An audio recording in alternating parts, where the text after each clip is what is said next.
వేడి వేడి అన్నంలో బెండకాయ కోడిగుడ్డు ఎండురొయ్యల పులుసు వేసుకొని కలుపుకొని తింటే టేస్ట్ అదిరిపోతుందండి. హాయ్ అండి, వెల్కమ్ టు బెంగళూరులో కోనసీమ పిల్ల వ్లాగ్. ఈ వీడియోలో గోదావరిలో స్పెషల్ బెండకాయ కోడిగుడ్డు ఎండురొయ్యల పులుసును ఏ విధంగా చేసుకుంటారో చూపిస్తానండి.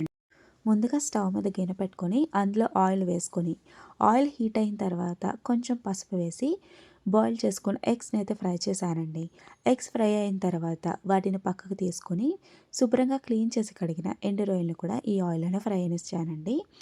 ఈ ఎండు రొయ్యలు ఆయిల్లో బాగా ఫ్రై అవ్వనివ్వాలండి, లేదు అంటే కూర నీచు వాసన అయితే వస్తుందండి. ఈ ఎండు రొయ్యలు పెద్దగా ఉన్నాయి కాబట్టి నేను విడిగా తీసుకున్నానండి. చిన్న ఎండు రొయ్యలు అయితే అలానే ఉంచేసుకోవచ్చండి. ఇప్పుడు ఇందులోనే కొంచెం కరివేపాకు, అలాగే కట్ చేసుకున్న ఉల్లిపాయ ముక్కలు, వీటితో పాటు ఒక 5-6 పచ్చిమిర్చి చీలికలు, ఉల్లిపాయలు మగ్గడం కోసం అయితే ఒక స్పూన్ సాల్ట్ వేసుకుని మూత అయితే పెట్టుకున్నానండి. ఉల్లిపాయలు మగ్గిన తర్వాత ఒక్కసారి కలుపుకొని కట్ చేసుకున్న బెండకాయ ముక్కలను వేసుకొని ఒక 5 నిమిషాల వరకు ఉల్లిపాయలతో పాటు ఫ్రై చేసుకుంటానండి. ఇలా చేయడం వల్ల బెండకాయ ముక్కలో ఉన్న పచ్చివాసన అనేది పోతుందండి. ఇప్పుడు ఇందులోనే ఒక స్పూన్ కారం వేసుకొని ఒక్కసారి కలిపి ఒక 2 నిమిషాలు ఉంచుకొని ఒక గ్లాస్ వాటర్ అయితే వేసానండి. ఈ వాటర్లోనే బెండకాయ ముక్కలు బాగా మగ్గాలండి. నేను ముందుగానే చింతపండు నానబెట్టుకుని రసం అయితే తీసుకుని పక్కనైతే పెట్టుకున్నానండి.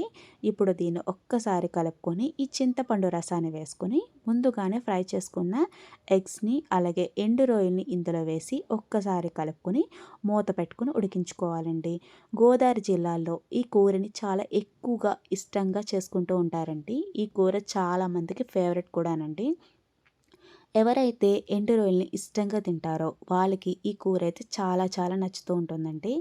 ఇందులో ధనియాల పొడి కానీ జీలకర్ర పొడి కానీ వేసుకోవాల్సిన అవసరం లేదండి. అవి గనక వేసుకుంటే ఫ్లేవర్ అనేది మారిపోతూ ఉంటుందండి. నేను ఎప్పుడూ కూడా ఈ విధంగానే చేస్తానండి. టేస్ట్ అనేది చాలా చాలా బాగుంటుందండి. నేను ఇందాక ఉల్లిపాయలు మగ్గడానికి సాల్ట్ వేసానండి. ఇప్పుడు కూర మొత్తానికి కూడా సాల్ట్ అనేది వేసుకున్నానండి. చాలా వరకు కర్రీ అయితే అయిపోయినట్టేనండి. ఇప్పుడు ఇందులో కొత్తిమీర వేసుకుని దించేసుకోవడం అండి. అంతేనండి, గోదావరిలో స్పెషల్ బెండకాయ కోడిగుడ్డు ఎండు రొయ్యల పులుసు అయితే రెడీ అయిపోయినట్టేనండి. ఒక్కసారి దీన్ని ట్రై చేసి చూడండి, టేస్ట్ అనేది చాలా బాగుంటుందండి.